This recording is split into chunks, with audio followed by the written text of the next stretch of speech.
Patay ang hinihinalang leader ng isang teroristang grupo sa Mindanao matapos makaengkwentro ang militar. Detalye niyan sa ulat on the spot ni June Veneracion. June?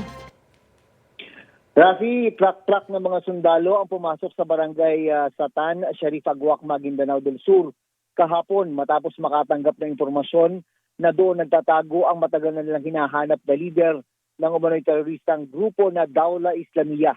Gumamit din ng armored personnel carrier sa operasyon.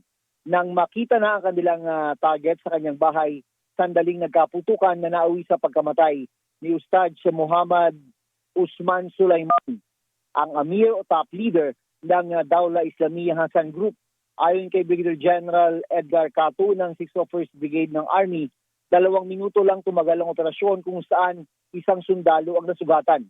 Na-turn over din daw agad sa mga opisyal ng barangay ang napatay na suspect. Sabi ni Cato, si Sulaiman ay bomb expert at sangkot sa mga serye ng boss bombing sa Central Mindanao mula 2022 hanggang 2023. Sabi naman ni Major General Jose Vladimir Cagara, commander ng 6th Infantry Division, na malaking dagok sa teroristang grupo ang pagkamatay ni Sulaiman.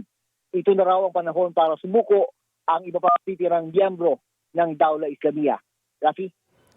Maraming salamat, June Veneracion.